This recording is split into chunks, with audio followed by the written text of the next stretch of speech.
Hello, Damien. Welcome back to the show already. Thanks. Thanks for having me back so fast. It's a Yeah. delight to be here again. It was one of those conversations that we finished recording the last one. And then I think we just like naturally started to kind of drift into this conversation in a way, didn't we? We're like, Mhm. hang on, pause. Let's just actually make sure we record this. And I didn't want to wait too long. So yeah, here we are. And it's less than two Great. weeks later. I'm really looking forward to this conversation. And as I was just saying to you, it feels really delightful that last time we did this kind of almost kind of journey throughout human history and evolution to kind of circle back to like why your whole thing at the moment is around relationships and how that relates to, I guess, human evolution as a whole, which I just found so delightful. I feel like we kind of went so broad and deep. And then I love that this is in some ways a completely different show, that we're kind of then saying, okay, so let's choose relationships and the lens of human design and go like really specific right there. Mm. So I can't wait. I really can't.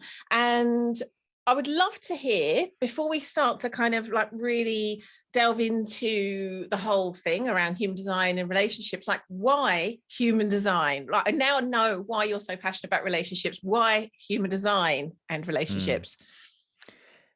It's a good question. I think I encountered human design for the first time maybe 6 years ago, something like that, 5 or 6 years ago. And I heard it in passing. Someone spoke about it, and I got curious about it, as I do sometimes. And I didn't know anything much about it. I downloaded an app. I put in my details. I looked at this collection of shapes and lines and numbers and was like, I don't know what this means. All I could grasp onto was manifestor. And I was like, oh, that sounds interesting. And then I obviously found out that like 8% of the population, somewhat rare. I'm like, oh yeah, I like being rare. And that piqued my interest. And then I went through this process of I just started collecting people's charts. I had my app, and almost everyone I met and got to know a little bit, if someone became my friend, I would ask for their birth date, and I still do this. I enter them into my database, and I collected their chart, and I'd look at it, and I'd pick up the phone, and I'd put in their chart, and I'd look at it, and I wouldn't know what I'm looking at. I wouldn't have a clue, but I'd just stare at it and go, oh, okay. And I knew that some part of me was learning a language, even though I didn't know what I was learning. There was some part of me that was learning, and I've learned a prior language. I learned to speak Thai without studying Thai. I lived there for 7 years, and I learned just by interacting with the people there. The language suddenly emerged inside of me, and I was like, okay, there's a way that you can kind of learn just by Mm. engaging something repeatedly. So I did that, and I was just, looking at charts going, okay, I'm learning something here. I don't know what I'm learning. And I kept doing that for a number of years, and slowly I gathered a tiny little bit of information. And I knew that I was going to learn more about it. I had this sense of this is something that I want to learn more about. I like one of the big frames of reference that I really love is Ken Wilber's integral theory. And so there's, Mm. integral theories, all quadrants, all levels, all lines, all states, all types, right? And so one aspect of that is typology, types. Types are really important in understanding us as individuals. So we Mm. ha- we have types across the board. We have masculine, feminine types. We have introvert, extrovert. I was really into the Enneagram for a long time. I went Mm. quite deep into the Enneagram, and I was really enjoying that sense of typology. We have astrology. And somehow I knew that human design, maybe because the chart looks so complicated and interesting, and there was almost like a mechanistic, scientific um, Mm. thing that I could see in it, I got excited about it, and I was like, I need to learn more about this. So I I've just got to started. say, when we first came across it, I was just like, even if this is nonsense, it's like genius level Yeah. nonsense. Totally. Totally. Like the level of sophistication in this is like mind-blowing, right? Yes. And the Yeah. story of where it comes from is even more mind-blowing. I watched Raz kind of talk on how he came to understand human design. He basically, a voice spoke in his head for 8 days and told him the whole system, and he wasn't expecting. He was like kind of dropping out of society, and this thing happened, and it was like, you ready to get to work now? Do it. And he spent the rest of his life unpacking this thing that was landed him in 8 days. I'm like, whoa, that's wild, you know? Yeah. I mean, you So couldn't really, it's one of those things, it's like to try and create it from a kind of rational place. I don't even know how you would do that. I have no idea how it was. And the way that, like, it's so that 64, right? 64 gates, 64 keys in the I Ching, 64 strands, what is it? 64 codons of DNA. It's like 64 bits in a computer operating system. Like, this 64 number is this repetitive mystical number that seems to be a basis of life somehow. So there's all these really interesting things that are all the way through it. And so I just got really fascinated, and then I knew I was going to learn more about it. And so I at one point I reached out to someone who I'd been following and curious about, and said, I want to learn more about. So it was really interesting that he's a projector, and I reached out to him one day and I said, hey, I'm really curious to learn more about human design. How can we do that? And he said, that's really interesting. In my meditation this morning, I had a feeling that someone important was going to reach out to me. And we've since developed a friendship, and we're now running courses together and everything. So it was really interesting. Like, he felt me coming. And and then I entered a mentorship with him over 6 months. We had a private mentorship. So he started teaching me the system, and that really landed the solidity of the language in me. And now I'm just going deeper and deeper and refining it. And every time I go a step deeper, as you do with most things, right? I go, oh my God, I know nothing, even though like what I know is so far beyond what I used to know. But why human design? So that's kind of like what brought me into it. But like I said, typology is really, really important. And like we talked about in the last conversation, I'm really passionate about an evolving world. Where are we going next? And one of the things I said this to you just before is I believe we're moving towards a collective of highly individuated beings. We're actually needing to individuate even more deeply. Westernism's allowed us to individuate to a point, but we're still filling roles. I'm a teacher, I'm a this, I'm a that, and we're still boxed. And human design or typology allows us, as we continue to refine typology, we get to the point where we're n equals 1. I'm a 1. There's no other being like me. But how do I understand that? And how do we understand and get the reference point to understand that uniqueness? And that's what I love about human design, is the level of sophistication it has in understanding our unique self, because of the huge amount of reference points that we can create, which is your aura type, your profile type, the gates that you have, the channels that you have, the lines that you have. All of these things provide reference points for kind of starting to draw a really nice outline of who we are, that then we can understand. It's like a shortcut. It's like, here's a manual for yourself to understand who you are. If you live by it, the experiment that they propose in human design is, if you live by this manual, your life should get better. So you try it out and go, does my life get better when I follow this? And if it does, sweet, keep using it. And I feel that what you're alluding to, but perhaps haven't yet said directly, but really relates to what we were saying in the last show, is that for me, that deep sense of understanding of, this is who I am, this is how I work. What that sort of deep self-gnosis gives us is also that, like, and this is my place, this is my role, this is how I work in the village. Yeah, absolutely. And that's that individuation, right? I get to go, oh, I play a unique function in the greater collective that no one else can do. And it's like, how incredibly rewarding is that all of us have that, right? All of us have some unique position that we're designed, and whether you believe in God or intelligent design or not, it's like, the more I go into this, the more I'm like, I was designed by something. And that may sound a little bit far out to say, and I'm a pretty rational person, but I can't help but start feeling that when I look at this design and I put it together and I understand, and I start to understand the role that I'm playing, and I'm like, oh, this is what I'm here to do, right? And it's like, oh, there's like a relaxation. When I give human design readings, most people feel so validated. It's like, oh, I can stop trying to be everything that I'm not, that I'm not supposed to be. And then it's like, oh, it's such a relief. Yeah. Yes. Oh, I love that. This is so much, funny enough, I was pondering this morning. I was thinking, there's so many different strands of what we do as an organization, and what I personally feel a real kind of, sets my heart alive. But really what we're talking about here is the real thing, that kind of true union between that kind of human and the soul. And then also then how we take that union into relationships with the outside world, just as we were talking about last week. So where should we go next? What would be, do you feel like a great jumping off point? Well, I wanted to put a counterpart to that. So there's this really like, oh, I get to be me. I understand my place. But then the cool thing that also happens, and this is the piece that I really get passionate about, and I've been unraveling it in myself, and I'm still finding places where I need to unravel this more, is then I recognize at a more deep level how different everyone else is. And I go, oh, I can stop trying to think that you should be like me, right? Because I only have my frame of reference for reality. And it's very easy to fall into the trap that thinking because this is my frame of reference, it must be true for you too, but it's not. You're actually wildly different than me. And you have a wildly different orientation and function in the whole.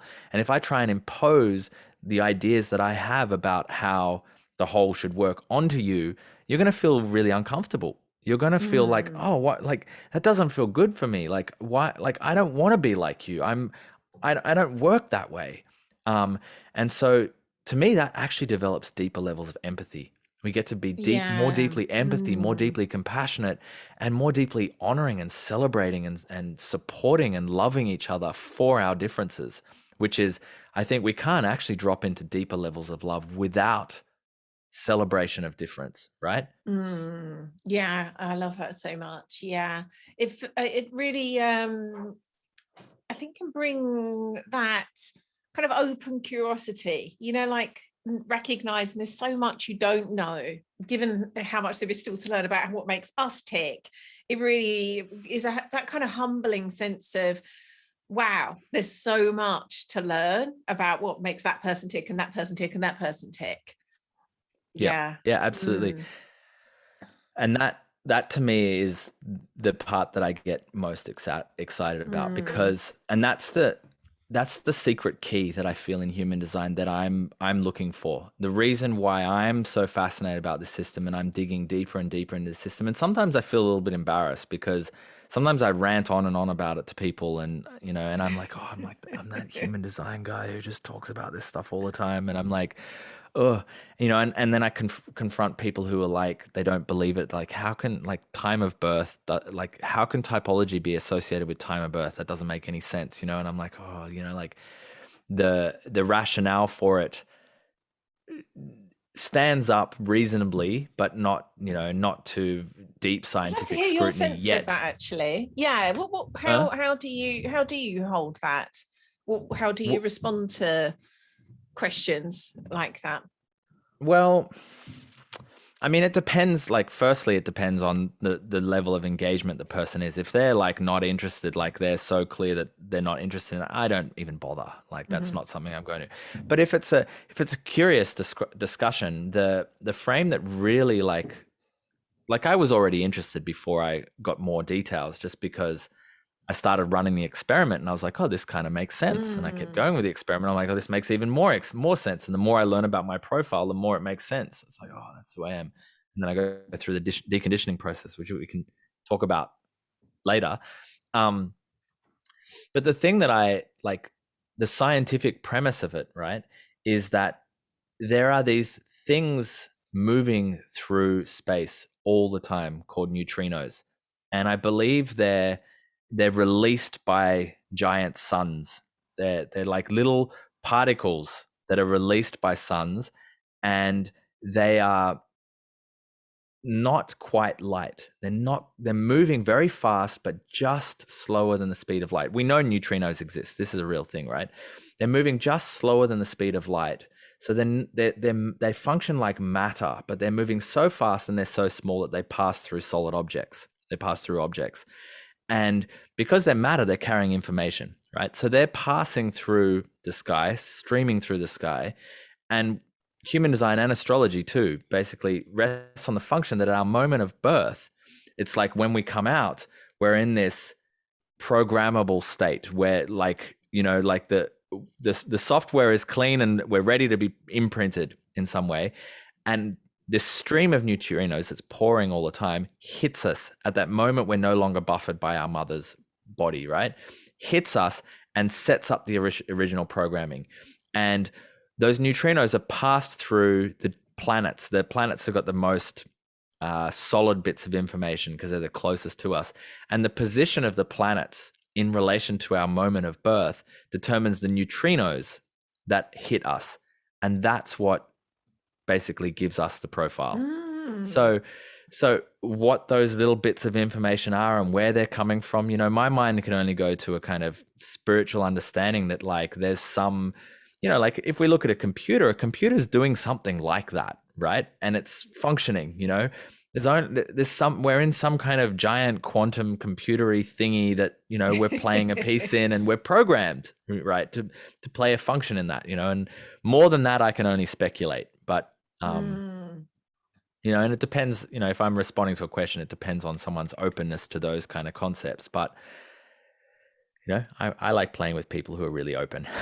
Yeah, me too. It's, I spent a good chunk of my life being so skeptical. Yeah. So I'm naturally a very open person, but I guess, like many of us through wounding, I'd kind of created this defense mechanism of being very, very skeptical.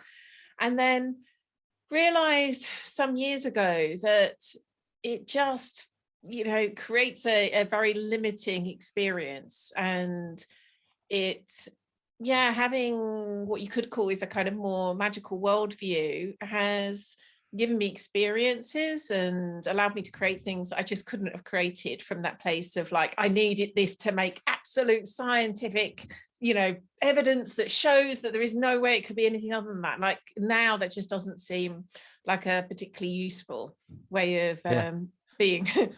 I love that. It's like when we open up to the magic, like magical things start happening, weird synchronicities start happening, flow occurs, you meet someone who's really important to you without effort, more money flows in. It's like, oh, like why not? It's more fun as well, Exactly. So I'm completely down with all of this. So I'm guessing, and tell me if I've got this wrong, you're not necessarily advocating that all of us should go super deep into understanding human design so that we can then kind of have that deep sense of understanding self-worth. I'm guessing you're saying that there's a level of understanding that would be kind of useful for us to have. We don't necessarily all need to be, deep experts in it. But I'd love to hear your sense of that. Yeah, I mean, we don't necessarily, like, we can go as deep as, I would encourage anyone to go as deep as they're fascinated by, and as much as you have the time and resources to. And some people are going to do that on their own, and some people are going to want someone else to tell them and get a reading or do a course. There are lots of avenues that people can use to deepen into. But I think, and where I'm interested in it, I use it relationally. Like my partner and I are like, we geek out about it all the time, and it makes a lot of sense. Like our relationship makes sense through that lens, and we learn about each other, and we learn to appreciate each other's differences. And it's like wild when we like, oh, you're actually, you have a different set of needs than me. Like part of my profile is I need gentleness. Like there's a real deep need for gentleness and stability. Whereas she has a different need. She needs evolution or constant mutation and novelty, and so it's like, and she needs to be able to like come and go, so there are these like interesting quirks in our profiles that can allow us to actually come into better harmony with each other when we are, oh, I you need that, I need this, I give you what you need, you give me what I need, we work better. It's like, oh, now we have more love between us. But then I'm also really fascinated at an organizational level. It's haven't gone super deep in my organization, or the I like to call an organization rather than a business, but the thing that I'm up to and the team that I'm at, we are starting. I mean, I definitely look at it quite deep, and it's a language that we're using to understand how we work together as well. And again, we can understand our differences in energy and work output and natural aptitudes and skills and directions. Like we can all see that in the design, and it can be really functional, And then at a community level, I'm really fascinated when I start moving into more community settings of like, how can we find our best fit inside of the community? And to me, it's like once we get that and we're running that and we honor each other, then we can drop the system. Like human design as a system is only relevant to the point that it can help us do that. And then it's like not that interesting anymore. Once we're flowing in that, it's like, cool. We know each other, we know how we run, we know how we best support each other. Let's do that. Yeah, I love that.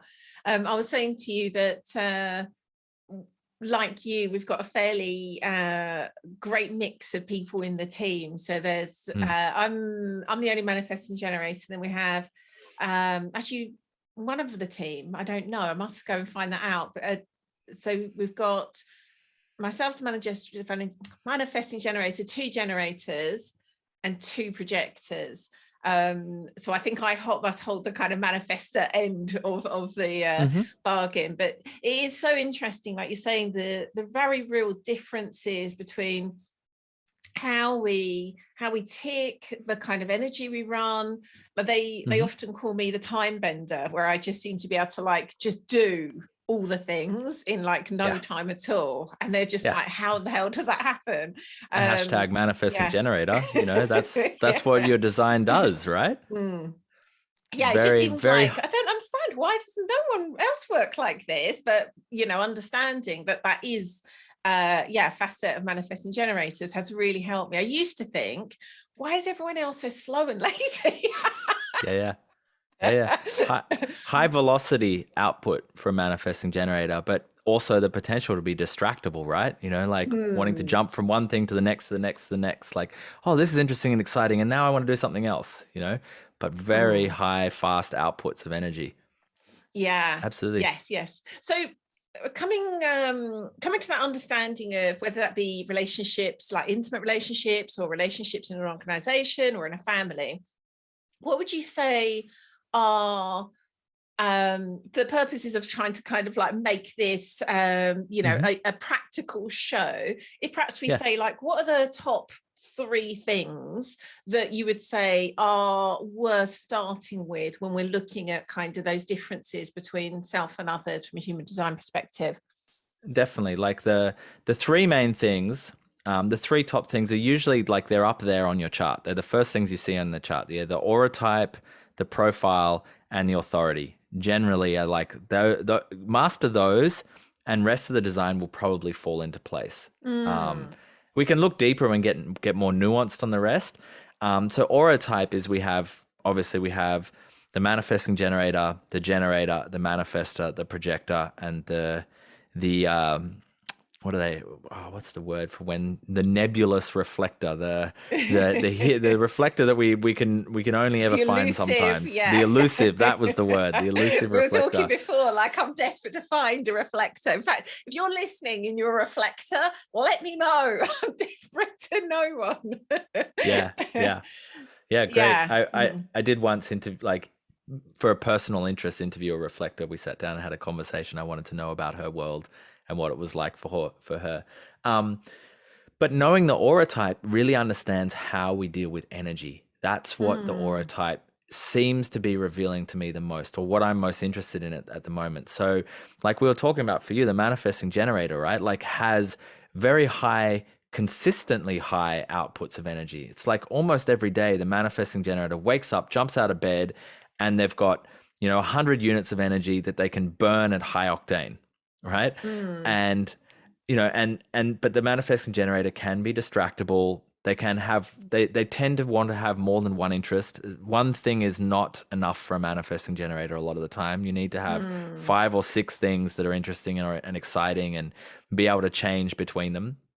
I like to think of like Elon Musk is a great example of a manifesting generator operating at a high level, right? He just bought Twitter, First he's like building electric cars. He made PayPal, building electric cars. He said he had a website that sells flamethrowers. He was building tunnels under the city. Now, going to space. Now he bought Twitter. It's like always a new thing, right? So this is the manifesting generator. Oh my goodness. I didn't know he was a manifesting generator. Yeah. That makes so much sense. I've always, because he's a fellow autistic person. And so I've always kind of had this sense of like, I think he and I are quite alike, but that makes even more sense. Yep. Yep. Yeah. Well, and so if we're in relationship or we're working with a manifesting generator, we need to know that lots of energy, but it's like might shift from one thing to another and doesn't want to stay necessarily on the same project for an extended period of time. They might want to like do a big burst or push on one project and then jump into the next one, or they may need to have more than one thing on the go at a time. They don't Yeah. necessarily like to have just one thing on the burner. Yeah, And so that's if you're totally dating, me. Yeah. yeah, right. So if you're working Mm. with someone who's a manifesting generator, you got to understand that. If you're dating someone who's a manifesting generator, you got to understand that they're going to be, lots of energy, and you don't want to tell them, hey, you should just focus on one thing for success. No, success for a manifesting generator is probably having 5 things, not one. But then we have the generator, and they, like we were talking about before, the manifesting generator and the generator. Some people call it a subtype, but to me, and I agree with your sentiment that they are quite different. There is a distinct difference between a manifesting generator and a generator in the way they feel and tend to use energy. Sometimes I like to think of a manifesting generator as like a speedboat, right? They have very high energy output. They're very agile. They're able to change directions, but then they have to come back and fill up. They've got a certain amount of time, and then they have to go fill up. But then you have the generator, and the generator I like to think of as like a steam train, right? Steam train is sometimes a bit slow to start, but once they get going, the level of momentum and consistent output that a generator can do is phenomenal. When a generator puts their head down and they're doing something that they're interested in, my partner's a generator and she stayed with me. We don't live together, but she stayed with me last week, and she had this desire to do a bunch of tasks. Like she's like, she's pivoting into a new business based a little bit on human design. She's like, I'm going to create this ebook, and she sat down and she just plugged out hour after hour after hour of this thing. At the end of the day, she had built this thing, and I was like, and my mouth was hanging open. I'm like, I can't do what you just did. The level of attention and consistent energy output for a generator is immense. And then they go to Oh, sleep. yes. Yeah, right. Like a steam engine, and it picks up momentum and it's just going. But the thing is, it also takes time to stop. Like, a coal-fired engine, they stop 50 kilometers or, however, 10, 20 miles before the station, they start slowing down, right? That's how long they need to slow down, and then they need time to pick up again. So generators it's important for them to understand what they're aligned with and what they're doing for their energy, because it's not easy for them to change track like a manifesting generator is. That really makes, when you're saying that, one of the team, she's also called Lian, everything you've just described is, I really admire that staying power, because again, it's like I'll get things done, but it will look like me just constantly like moving from task to task, and I'll kind of like, there's only so long I can stay on a task before I'm drawn to something else. Whereas I really see that about her. She's kind of like, once she's like, I'm getting this done, I marvel at like, wow, she is still doing it. Like by now I'd have gone off and done another 50 things. Yeah. In a really good way. I don't mean as in like I would have done all of those 50 things as well and as deeply and spent as long on it as she would have done. Yeah. Yeah. And and then 6 months later, they're still doing it, and you're like, wow, like the level of accomplishment that can happen with that staying power is immense. And then they basically, have energy output all day and go to bed at the end of the night and fall asleep straight away. I'm so frustrated by generators. They just like, they lie down, close their eyes, they're out. I'm like, what? I don't fall asleep that easily. So, that's something to know, but they're not as fast to respond. Generators tend to take a fair bit of time before they respond to something, because it's important. Once they commit their energy to it, it's very hard for them to turn around. A steam train doesn't turn around, right? It has to go all the way to the station, get to that turntable thing, and be able to turn it around before it can go somewhere else. It's not an easy transition for them to move from one thing to the next. So once they commit, they kind of commit for an extended period. Yeah. Would you say what I've really noticed with the generators I know, I tend to be like a very quick learner. So I'll get kind of thrown into a new thing and I'm kind of like doing it and learning as I go. Whereas with generators, it feels like a sort of slower, very sort of slow, steady, and can seem to me like almost like, wow, I would have thought you would have got this by now. And then they've really got it. But it seems to be like a slower burn in terms of learning and getting used to something as well. Well, I think that can be that the level of learning and speed around that can be more detail. Parts of the chart are going to reveal more of that. Like I'm looking at your chart. I've got your chart up here the whole time as well. And you have one particular channel, 48 to 16, gate 48 to gate 16. It's from the spleen to the throat. They call it, sometimes it's called the channel of talent. There's another name for it. What's the other? Oh, it doesn't matter. And people with this channel tend to learn new skills very, very quickly, tend to be able to master things and have the understanding of how to master things really quickly. So it may also just be you're a naturally fast learner due to parts of your design, not necessarily just that the generators are a little bit slower in that sense. They can be also very fast depending on, aspects of their design, and what they learn as well can be very different as well, and how we learn. Yeah, that makes sense. And yeah, and one of the things that I think has been, and this is, I wrote a post about this a while ago, and I really think that human design has done a little bit of a disservice to generators, meaning that it's almost, and I hear this, even generators say this, they go, oh, I'm just a generator. There's almost like this, I'm just a boring, common, like nothing, and people find out about human design and they're a generator and they get a bit disappointed because they're not one of the special types. But I like to dispel that, because firstly, every single profile is unique. Generator is just one aspect of the profile. It does not define our level of uniqueness. It's just how we use energy, really, and our strategy of how we respond to energy. And not only that, generators build the world. The world is created by generators. Like, we would not have what we have without that kind of steady output, that steady, consistent output. Our cities would never have emerged. We wouldn't have, planes flying through the sky. All of that stuff would never have happened without that kind of level of output. So I really dispel people when they say I'm just a generator. I'm like, are you kidding me? I'm like in envy of your steadfastness, your ability to show up again and again and again. So then we have projectors, and projectors to me are like masters of energy. They have so little of it that they become, and the way they're designed, because they've got no motor connected to the throat, is that they're designed for efficiency. That's what I see about projectors. When projectors are living aligned with their design, and you'll be able to validate if your team members fit this mark, they become very, very efficient. They may only work a couple of hours a day, but that couple of hours is so streamlined, so precise.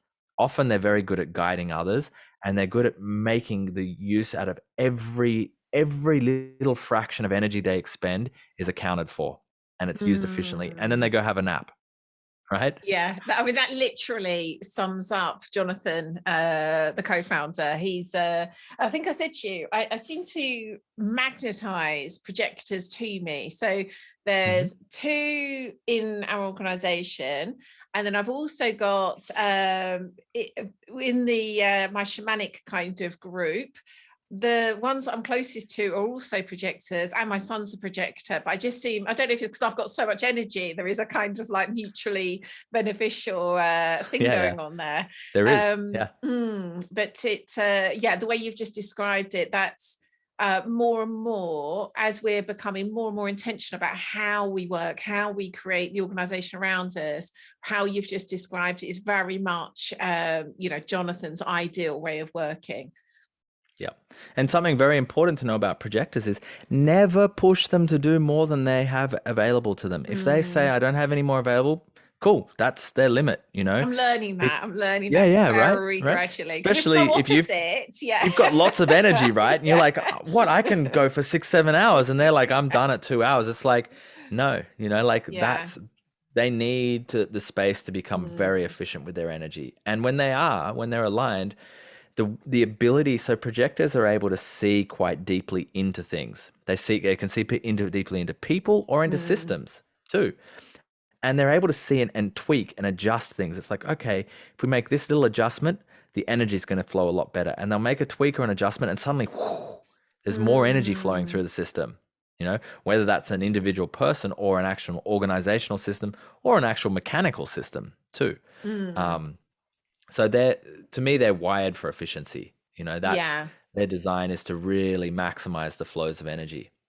That's probably been, I'd say, one of the most helpful things, understanding that the energy thing with projectors, in terms of Jonathan and I working better together, because otherwise it was this constant refrain of like, but surely we can just go another hour and just get this done. That's what that would be. Like, I'd be saying that all the time before I started to really understand, respect, like, no, that just is ultimately going to cost us both down the line. So yeah. That's been hugely helpful.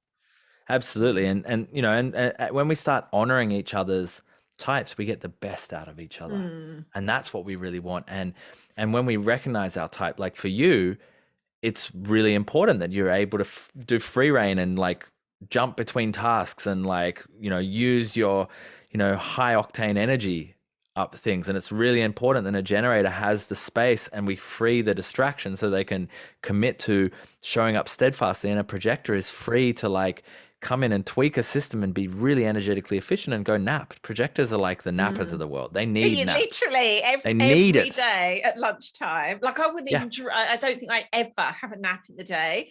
Jonathan almost always like will break for lunch, and part of his lunch break will be having a nap. Yeah. Projectors need it. And then we have manifestors, of which I am a representative of. And manifestors are interesting in that they operate so the sacral is part of generators and manifesting generators. And that has that's the most consistent motor. There's 4 motors inside of a human design chart. And the sacral is the most consistent motor. It's the motor that's replenished overnight while you sleep, and you wake up and your motor's full and you get going. If you go to sleep late and blah, blah, blah, you can influence it with health and everything. But if you're healthy, you wake up every day having a defined sacral with a certain amount of energy that you can use throughout the day. And when it's done, you go to sleep, and it's generally enough energy for the entire day. Non-sacral beings don't have that luxury, right? Some projectors have no motors, and they're the ones that have very little energy. They don't want to do much at all, right? They're really good at guiding, but they need to be so efficient with their energy. And then there are energy projectors who do have 1 or more motors. They could have the root, the solar plexus, or the ego as a motor. And then they'll have a bit more energy in their system. Then we have the manifestor, which has any one of those motors, the root, the solar plexus, or the ego, connected to the throat. And that's what creates them a manifestor. The throat is the point of manifestation through our word, right? And the motor is the energy to create. So to create through our word, pushed by the motor. And manifestors, they have energy, but it's very inconsistent. There is an inconsistency to their energy. And the more I've been learning about this type, it's like a 3-phase energy system. There's the catatonic phase, which sometimes happens to me, where sometimes I cannot get off the couch or the bed for days, 2-3 days. I can't move. When I'm in that state, I literally cannot move. There is nothing in me. I cannot produce anything. There is no output for work. There is nothing in me except I have to lie there. And it's not necessarily a lie there and sleep. I just have to not do anything for a while. Yeah, and then, I've got a close friend who's a manifestor, and that's exactly how she describes it. Yeah. And it's really, I'm trying to learn to give myself compassion for that time, because it's disorienting, because I'm so used to being able to create, and all of a sudden I can do nothing. And it's like, oh my God, the world's going to fall apart. Like I can't do anything. I can't show up for my business. I can't show up for anything. So, part of my organization, the way we're structuring our team, is to give me the space to be able to do that. So that the day-to-day operations are not dependent on me. And any manifestors out there who works organizationally, we want to separate ourselves from day-to-day dependencies. That's not the role of a manifestor, right? Yeah. We make terrible employees. Manifestors are the worst employees, because we can't be told what to do by anyone. We hate being told what to do. We won't be. And we're inconsistent in our energy. Good consultants, good business owners, good visionaries, those kind of things. So the second phase is like a free phase. It's like I have energy, but I don't want to do work. I have energy to go for a walk or visit friends or be out in the world, in some way, but I'm not ready to be putting my energy out. And then the energy comes and it's like lightning. The manifestors are Mm, like lightning. They come in and they strike with a massive creative impulse. And it's like if you haven't, you could almost think about if an organization was functioning really well, and I'm hoping my organization gets to this point where we're functioning really smoothly and I get my creative impulse. I come in like lightning and all of a sudden the whole thing goes into turbo mode and the mm, whole system starts moving in a new direction, and it's moving with this new input of energy, this new influx of inspiration. It's like a creative urge. And so, we have to understand that that's the way manifestors work. If you're mm, working with a manifestor, or you are a manifestor, or you're dating a manifestor, you're going to have to understand that they can't be told what to do. Sometimes they're going to lie around doing nothing. They can seem really lazy, but you have to give them space to be in their creative urges. And their aura is impenetrable. So it's really hard to feel them. It's really hard to feel mm, them. It can feel like they're self-sufficient, they're independent. They're actually, most manifestors are very sensitive, actually, super sensitive beings. mm. But their aura gives them the appearance of like, I'm good. I don't need anyone. It's not really true. Yes. Mm. Yeah. Yeah, that all fits. Honestly, it's so interesting hearing you describe different types. And I'm like, my goodness, that's exactly like each of the types that I know. Yeah. Yeah. Yeah. Mhm. And so that's the first layer, right? That's Do the you think way we that should, we even though there's going to be very few, let's quickly talk oh about yeah, reflectors as well. Don't leave them reflectors. out. So reflectors are still really a mystery to me, right? Reflectors are like 1 in 100, right? And if we think tribally, as I was saying to you before we jumped on the call, probably one reflector per tribe. And they're probably the shaman, and they probably live a little bit away from everyone, and they're feeling, they're sensing, they're tasting, they're feeling everything. Everything is passing through them and they're being a mirror for it. And they're basically diagnosing the health. They're diagnosing the health Mm, of the tribe. They're feeling out the health, but they don't know. They need 28 days. They need a full lunar cycle to actually have a proper sense of where things are. You know, in an mm, organization, I imagine a reflector would be inside of the organization feeling, and once a month you'd want their report. Once a month you want to mm, go, what's happening here? Well, tell me what's going on. They need a lot of alone time because they're impacted by everyone, apparently. They feel everything from everyone. They're constantly being conditioned by the world. And so they need to separate themselves to feel themselves, to mm, actually feel who they are separate from everyone else. Um, I imagine if we're with reflectors, we would just have to be really sensitive to the way that we might be impacting or conditioning them, and mm. not expect them to be anything like us at all. And for Yes. Mm, reflectors, I imagine their greatest need, the greatest thing would be to learn to be really porous, to let everything pass through them and not become them, mm. because where we have an undefined center is where we can pick up residue from other people and think it's us when it's not really us. So they have to Yeah. like let everything go through them to actually feel who they are. Mm. Wonderful. Okay, so on to the next of the 3 points. A little bit of a deep dive here. The next one is profile. Or yeah, I want to talk about profile first. Or maybe talk about authority. Authority, I don't think I want to talk too much about authority. Authority is our decision-making process. And I won't go into all the different types of authority, but it's really important to know our authority because that's how we're going to feel. That's how we're gonna know what is correct for us, what is appropriate for us. Um, n- there are different types, and each different type kind of responds to the world differently. I guess I might go into it a little bit.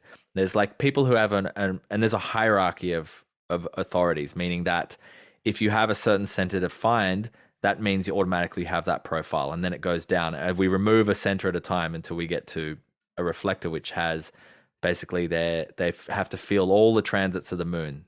The moon in 28 days, we pass through the entire transit. So we go through all the Mm, different gates and through that period. So they basically have to feel out the entire cycle. But then we have emotional authority, of which you are, which mm, means that there's an emotional wave that happens before decisions are made. So there's a response that some new input comes in, some like, hey, you want to do this, hey, you want to do that, and there's an emotional arc that happens before the answer has come to clarity. So Mm, um, there are different waves of that authority, but basically someone who has emotional authority, they need to feel it. They're the ones who should say, let me feel into it first, right? mm. You know, like in spiritual communities, a lot of people say that about decision making. Let me feel it first. But really the solar plexus people are the people, the emotional authorities are the ones who really do need to feel it. I need to feel my emotions about that. I need to feel how I feel about that. And that emotional wave is really an information gathering process. You're actually Mm. feeling the emotional response at each potential possibility of that decision being moved into. And that's giving them a lot of information. So when they move, they're really well informed. I love what you've just, it sounds like you said something that was a bit of a nuance in terms of how I've seen it before. So I heard, and tell me if I misheard this, that as an emotional uh type, I'm kind of almost imagining at each kind of like way that could happen. Like, you know, if I was a yes, it would feel like this. If I was a no, it'd feel like this. If I was a Hmm. kind of let's do it tomorrow, it'd feel like this. Is that what you meant when you said that? Yeah, kind of like that. I mean, however it might be, it's not going to be cognitive, right? It's going to be completely Mm, emotional. But yeah, feeling into all the different possibilities. If it was like this, if it was like that, if I was a no, if I was a yes.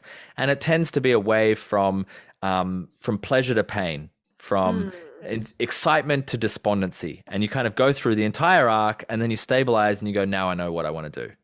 Right. mm, And for you as a manifesting generator, once that emotional process ends, your sacral then will kick in. If it's a yes, your sacral will turn on like an engine, brum, and then you're ready to go. mm. I noticed that it was really helpful for me learning about that aspect of me, because I used to, if I had that kind of like an emotional response that was kind of excited, I often used to go straight into Yep. action. Yep. And I've really realized now that a lot of the time that actually wasn't the right decision. It was kind of like I was still in the wave. And if I just Yeah. wait a bit longer, sometimes it's actually a different, the answer's Yeah. different. Yeah. And Mm, sometimes like, as an emotional authority, you might know it's a yes right away, but you still mm, have to do the wave because the wave gives you important information that you won't mm, get if you go straight into action. So I know if anyone I know that I'm relating to or dealing with is an emotional authority, I will tend to, and I'm asking them from an important decision. I'm saying, "Hey, you want to be involved in this?" And I know it's an important decision, and they go, "Oh," I see them like, and I go, "Get back to me in a couple of days." Like, mm, I don't want you to rush your decision. Go feel it. Get back. I can already feel because I'm a manifester, right? So I'm like looking for sacral responses. That's what I do. I mm, initiate the sacral. I can feel when someone's sacral turns on, when they're excited. I mm. can feel it. I have an acute sense for like, oh, your sacral just turned on. And it's almost like that energy is now available to me to Yeah. work with. Yeah. Mm, But I can feel the sacral turning on, but they're emotional authority. So I'm like, you need to feel it first. Otherwise, it won't be entered into correctly. mm. Otherwise, it won't work properly. Something will get in the way. There's something that's missing that hasn't been fully informed yet. Yeah, that really makes sense.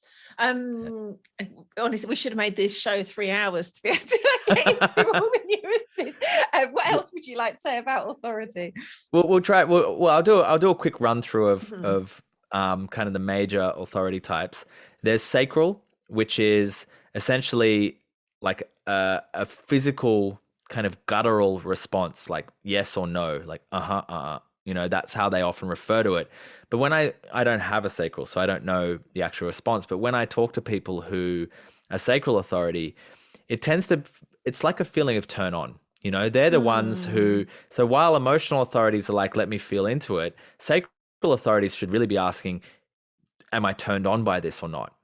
You know, mm, if they're turned on by it, like, oh, I've got that turn on feeling. And literally, like, it can feel like a sexual impulse, right? It can feel like mm. turn on from the groin or up into the belly, like, oh, like a rush of energy, a desire, like, oh, I've got my sacral feels on and I've got energy for this. That's what the sacral, or like, Mm. oh, I feel turned off. Actually, I don't feel good Yeah. about that. I feel turned off. That's really their authority. And then we move into splenic, which is my authority. And splenic's interesting is that the way that it feels like to me is like I'm just a yes. I'm a running yes until I get a no. I'm just a yes to everything, and then I get a no, and the no is like a no. There's like a pulse of no in my body. No, that's not okay. You can't do that. That's going to be bad for you. And I'm like, oh, that's a no. There's no explanation. There's no thoughts about it. It's just like, that's a no, and it says it once. It won't keep saying it. It'll say it once. And if I ignore it, usually my health will be impacted in some way. Um, One way that it really, when it really landed for me, what that feels like, I was at the beach. It was a little bit of an overcast day, and I was about to go for a swim. I was wading out into the water, and my body froze. My body just went no, and I just stopped right there. And I was like, "What? What is that?" And I looked up, and I saw all of these seagulls, just maybe 20 meters away from me, out in the water. All of these seagulls flocking around. I'm like, there's probably a school of fish. And I look down and I start to see fins. They were dolphin fins, but I started to see fins. I'm like, there's a school of fish. There's feeding happening.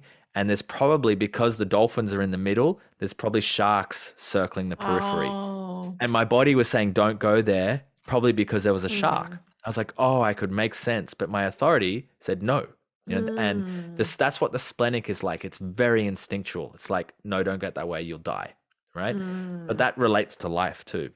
Yeah. So splenic authority need to be listen to the very quiet voice of no. It's hard. We have to learn to listen, and not the thing about authority with all of it. Our mind is not our authority.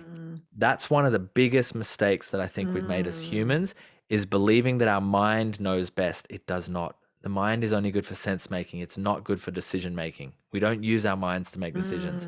Decisions made with the mind tend to turn out pretty bad and create stress. So true. Yeah. Yeah. And then I'll just kind of rapidly go through the last couple of ones. We have ego authority, which is really around the question of, do I have enough willpower for this or not? This is if the ego is defined and neither the spleen, sacral, or solar plexus is defined. If it's just the ego, do I have willpower for this or not? If it's a yes, cool. So people with that authority really have to question whether they actually have enough willpower drive to follow through with what they're talking about. Then we have self-projected, which only projectors have. And self-projected authority is they really they need to talk it out. They don't need anyone's input. Self-projected authority, they need to listen to themselves talk. So they're the kind of people, they need to have friends around them who will listen to them and not offer any advice. And they just talk to them. When I speak to people who have this authority, they're like, oh, that's so me. They just talk it out to the person, and the person listens, and they're like, oh, thank you. That was so good. I've got my answer now. I didn't say anything. You don't have to say anything to them. Now, I'm going to have to check. I didn't know that's what a self-projected projector was. And so I'm sure with the number I know, I must know some. So I'm going to have to check that. I'm gonna that's when the G center is connected to the throat, and there's nothing else really. There might be the ajna or the head, but the G is connected to the throat. And then we have mental projectors, mental authority, which is they need to be in the right environment. They need to be in the right environment. They can only be projectors as well. Yep. They need to be in the right environment. So if they're in the wrong environment, nothing's going to work. So if they're if they're at a business deal or something like that, and the person's asking them an important thing, they have to go, and they're in the wrong environment. They have to go, we have to move to another place. Can we move to the cafe across the street and then ask me again? Really interesting for them. They really need the right environment for them to be able to hear properly.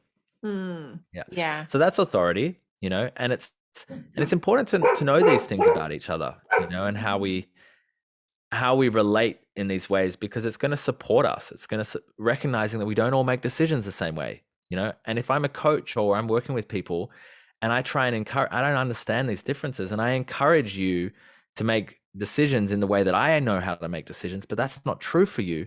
I'm doing you a disservice. I'm not actually supporting you.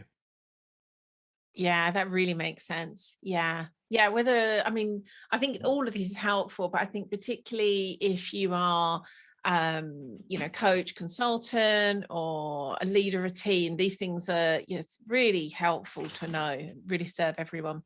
And so what was it profile was the last one? Yes. Profile. So I don't think I'll run through the 12 profiles. There are 12 different profile types, and that's the combination of the two numbers at someone's chart. But really, it's really interesting to know the lines. So the lines show up throughout our entire chart, and depending on where they are, like are they in our Jupiter, unconscious, conscious Jupiter, or Mars, or whatever, determines what those lines mean. But there's a generality to the lines and the roles the lines play. And so knowing the kind of lines that we have in our profile and whether they're conscious, meaning that they're the black numbers, or they're unconscious, or I don't really like the word unconscious. I think of non-conscious or body. They're operating in outside of our realm of conscious area. The red numbers. Those lines are going to determine things about us. Whether they're in the black or the conscious, it's the way that we know ourselves, and it's the way the world will know us. It's who we'll show up as, and people will see us as that. The red numbers, the non-conscious, are it's like who we are when we're alone. It's like who we are when we're not thinking. It's like kind of our background sense of self. And anyone who gets really close with us is going to see those parts of us more fully. They're the ones that when we're in our bedroom on our own, we tend to operate from that line more often. It's influencing how we are in the world, but it's a more private part of us. So that the second line is really important for relationship. Understanding the dynamic between our second line is really as my partner and I started understanding the relationship between our lines, it started making a whole world of difference. So quick kind of run through of the lines. So there's 6 lines to represent 6 lines of the hexagram, which is what the I Ching is. It's these 3 lines that can be broken or unbroken. Anyway. Would you be able to give me an example? Would you be able to refer to mine so I can look at my chart as you're saying this? So you're a 4-6. Okay, so that's when you meant for some reason when you were just talking, I then thought you were talking about something else. So I've never noticed that before. So on my right hand side, on the conscious side, I'm like a 48-4. And then I'm a 39-6. I never knew. That's right. For some and reason, for I never both knew that's where it for came both the from. sun and earth. So the conscious sun, conscious earth. So you're a 49.4. So 48.4. So 48 is your conscious sun, gate 48, which is the gate of resources, basically. In Gene Keys, this is your life's work, right? Yeah. And then you're 21.4 is your conscious earth, which is gate of authority, which is coming off the ego, which is your evolution in Gene Keys. So these first 4 numbers are your activation sequence from Gene Keys, and they're also what's called your incarnation cross in human design. It's pretty much the same thing. So that second number, the 4 on my right hand side, are they always the same on people's? So where I've got 48.4 and then 21.4. That's right. You always get both 4s like sun and earth are going to be the same line, and conscious sun and earth are going to be the same line number, and unconscious sun and earth are going to be the same line number. Gotcha. That's really interesting. I had no idea it came from there. Okay, sorry, and carry on. There's only 12. There's only 12 combinations available. There's only 12 combinations that occur. There's 1-3, 1-4, 2-4, 2-5, 3-5, 3-6, 4-1, 4-6, 5-1, 5-2, 6-2, 6-3. That's all the combinations that are available there. And so there's something unique about each one of those combinations, but that's going to take forever to go into. So I just run through the lines themselves, which are very, very interesting. So the line 1, first line, and we'll get to the 4 and the 6 shortly, and you'll go, oh, okay, that makes some sense. So the line 1 is an analogy I like to use is from vocation, but it kind of runs all the way through. So the line 1 is like they're called the investigator. It's also kind of like the creator. The line 1 is the most personal of all the lines. It's the one that is most interested in how things work. Line 1s are fascinated by how things work. They're wanting to basically they're at the foundation of the building. They are the foundation. They're figuring out what is the structure of reality is what the line 1s are really interested in. And that's the foundation of all of it, right? And so they're almost like the one that they're the one that like brings the first thing into the world. The one goes, oh, here's an interesting thing. And then you have the line two. The line two is sometimes called the dancer in Gene Keys, and it's called the hermit in human design. The hermit's a little bit of a disservice, but the line two is like a natural. That's why I like the dancer. The line two isn't concerned with how it works. They're concerned with how it feels. So the line one is like, here's this thing. And the line, so analogy I like to think about is like, it's like the line one creates a new item of clothing that never exists before. The line two puts it on and starts parading around in their room wearing this thing, and they make it look good. When a line two wears something, it looks good. Line twos are attractive. You know, they've got a natural attractive, especially if it's in their personality, in their conscious line. And yeah, they're kind of, they also need a lot of alone time. They kind of, they need to feel themselves. The line one wants to understand how things work. The line two wants to feel who they are. Line twos tend to enjoy looking in the mirror a lot. If someone's a line two, particularly a 2-4, sometimes I think a 2-5 they are probably someone who likes to see themselves in the mirror, and they can be projected upon as like being narcissistic or something. When I realized this, it's like, no, this is actually their need. They understand themselves through seeing themselves in the mirror, through seeing themselves reflected back. Yeah. So it's like knowing this about someone. If you're dating someone who's a line two and you know this about them, you can celebrate it. Line twos love to receive admiration. They love to be seen, you know, but they also need huge amounts of alone time. Line ones need alone time too, but they never have. Line twos can have trouble getting their alone time, asking for it. Line ones just disappear. They just disappear reading a book. You know, they're gone. Then we have the third line. And the third line is like, if the line two tried it on and made it look pretty, the third line takes that piece of clothing to a 3-day festival and puts it through the ringer to see if it's going to stand up, right? Yeah. Line threes bump into life. Line threes are here to test what works and what doesn't work by running into it, by testing it out. Line threes, if someone has a third line, I like to tell them you don't make mistakes, because they can often feel bad about themselves because they're always breaking things, right? Third lines and break things, but they're not making mistakes. They're making learnings. This is how they learn. They're testing what doesn't work on behalf of all of us. So third lines can have a fair bit of chaos. They can be chaotic in a way, until they learn to appreciate that. When third lines start to understand that their role is through that, I say they become beautiful chaos. Like it's a beauty of chaos. It's not a bad thing. It's wonderful. You know, the way that they kind of just bump into life. Like life swirls around them in the most remarkable of ways. So those first three lines are the most personal lines. And then we move into the transpersonal lines and the fourth line. So this is you, the fourth line, right?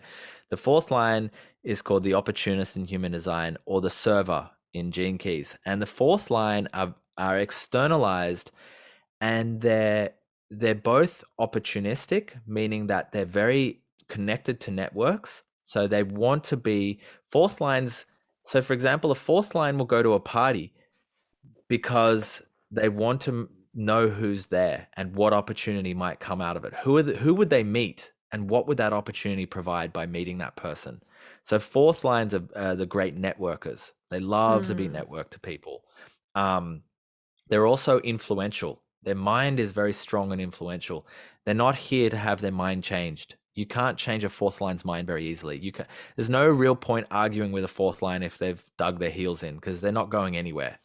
You can't change their mind. I'm a 4-1, so I share that fourth line as well, you know, where I'm like, you can't argue. If I've decided, like, you can have a discussion with me, I'm open to expanding my mind, but if you try and tell me something that I'm saying is this way, you try and tell me it different, you can't. I won't. Is that true for you too? Yes, very much so. Yeah. Yeah. So there's that network influential mind. They need to be so my partner, for what example. What would that be in the item of clothing metaphor, what would the fours do with that? Right. So now we're in the transpersonal. So the fourth line is now telling the world this is the item of clothing that you need. The fourth line Mm, is like, this is the thing. They're about externalizing a truth, right? They're the great ones who go out in the world and they say, this is the item of clothing that should be in everyone's house. You know, they can be yes, the great that's so marketers in me. that way. Yeah. To the When point we're where yeah. I'm just like such a natural evangelist. I've become more kind of like, I think I'll just make sure this is the thing I actually want to put my name behind. I mean, Yeah. I can literally, for example, this is a great example as we're talking about human design. When I had my human design reading, I shared about it on social media, and then the human design reader had just like everyone book with them, because it's just like, Yep. oh, Lian said this is the one to go to. Yep. And then that just happens so effortlessly. Me just saying, Yep. like, a bit like you're saying, like, this is the item of clothing to have. Yep. Yeah. Mm. And so these lines run right throughout the profile, right? And we have different lines in different positions that will determine different parts of us. And I took a sneaky look at your design before, and you're also a fourth line in the vocation, unconscious Mars of Gene Keys, which is also the marketer. So you're a fourth line there. So when you say this is the thing, people go, okay, they want it, right? Mm. That's what Yeah. the fourth line can do. And even right now, so we're having this conversation about human design, and my fourth line combined with my ego manifester is pushing this information in a way that is probably impacting the listeners to go, oh, I want to learn a bit more about my human design. I want to look it up now. I can't help but do that. That's part of my design, is to want to influence others into being interested in something that I think is a foundation that needs to emerge into the world, because I'm a 4-1, right? You're a 4-6. We'll get to the 6 in a minute. So we have the fifth line then. So in this clothing thing, so the transpersonal ones are about getting it out to the world, whereas the personal lines, the 1, 2, and 3, are more about making sure that it's good at a personal level. So the fourth line tells everyone this is the thing that you need. This is the clothing you need. The fifth line now sets about making sure everyone has access to it. So the fifth line now sets up production. They set up workshops all around the world. They make sure that it's being produced in en masse, all the delivery scheduling and the freight is in place, and it's going to the right stores, and everyone can get it now. That's what the fifth line does. The fifth line is like, they're like the leader. They're like, in human design, they're called the heretic. And in Gene Keys, they're called the fixer. And they're the ones that people project on. They receive projections from others that they're going to be a savior. People will look at a fifth line and go, fifth lines receive projections all the time. For example, Jordan Peterson is a 5-1. The level of projection that man receives from everyone is immense. Fifth lines receive projections by everyone. They're either going to be your savior or the devil. You know, people don't feel neutral about fifth lines a lot of the time. And they have the ability to lead. They have the ability to respond to that projection and actually lead a way forward. And then we move into the sixth line, and the sixth line is like the benefactor in that production line, right? The sixth line comes along and gives it a stamp of approval and goes, yep, give it a gold tick.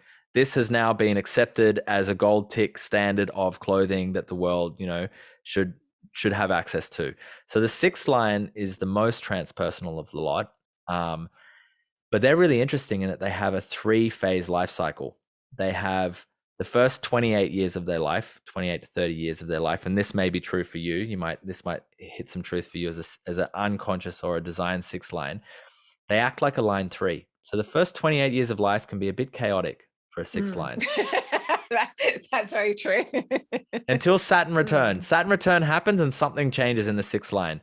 So 3 6s and 6 3s, they have a double 3 in the first 28 years of their life, and they're pure chaos. My partner's a 3-6. First 28 years of her life was just chaos. Everyone I know who has that, just chaos. Yeah. And then they hit their Saturn return, and they do something that's called going on the roof, and they start to Mm, distance themselves from the world. They go a bit aloof. You might have felt this around age 28, 29, 30. mm, You might have felt yourself start to grow a little bit aloof, a little bit distant, a little bit watching versus being so immersed in, a little bit on the sidelines, curious about how other people are working, and more interested in having a little bit of space and being come to for advice, like, because you've already been through it. You already know what works and doesn't mm, work, and now you're just watching a little bit more. And mm, then the third stage is at Chiron return, about age 50, where they come down off the roof and they enter into life as a role model. The sixth line mm, becomes the great role models of the work. And one of the people on my team, she's a 6'2", and she's in her early 50s, and she very clearly, she turned 50 and everyone started changing. The world started changing. Everyone related to her differently, and she entered the role model. She becomes an embodiment. Six lines become an mm, embodiment of everything that they've learned, and they come off and they no longer have to teach or give advice. People look at them and learn from the sixth mm, line. So that's kind of, mm. that's kind of the run through of the three most important things. Oh, I love that. And I know we haven't got time to get into, but the way they then come together kind of creates a role in itself. And I think when we spoke before, the human design reader, Rebecca Freeman, who did my chart, she was saying that kind of combination of mine together, the 4-6, is like archetypally like the queen. Yeah, yeah. Mm, 4-6 can be like the king queen, definitely, definitely.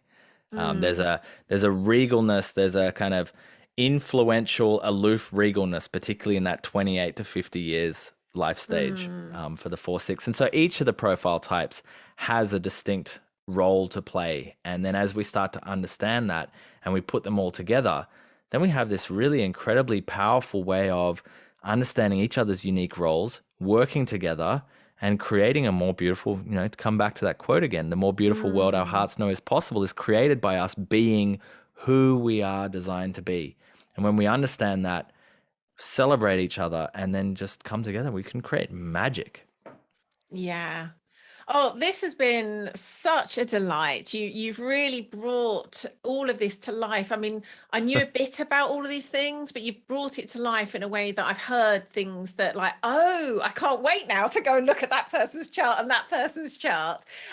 So yeah, Mm. thank you so much. This really has been a sheer delight. Yeah, you're so welcome. I'm glad. I've started to feel a little bit self-conscious. Am I being too like teachy right now? But I'm No, glad no, to no, hear it's that it was. perfect. Yeah, I'm glad to hear that it was an educational lesson, like a quick run through, Mm, and hopefully to pique some interest of like, oh, actually, I'm fascinated to learn more now. At least I like once we start to have a little bit of a grasp or a grounding, then that's enough to like take the next little bit. But when it's mm. like numbers and everything and I've got to Google it and it's like, oh, it's a bit too much. I'll put it on the to-do list, you know? Yeah. So, No, you've really brought it. You've kind of like put some like humanity into it that I think, yeah, it mm. just makes it so much easier to relate to. So thank you so much. So where can people find out about you and your wonderful work? Um, I would really love people who want to hear more personally from me to sign up to my email list, evolutionaryrelating.org. If you are interested in more of my work on intimacy, attachment, polarity, that kind of stuff, Instagram is best at Evo Relating. You can follow me on Facebook, Damien Bohler, Bohler. That's kind of, I'm not quite sure what that's becoming. We're in this position where we're starting to segment our messages across different platforms. My human design channel isn't up yet. That's coming. There's an Instagram, but the email list is probably the best if you really want to stay in touch with everything that's going on. That's where I'm going to give the most updates. Yeah. Yep. Wonderful. Well, thank you so much. I'm really glad we came back to continue the conversation Me about too. relating. Thank Yep. you. Yeah. You're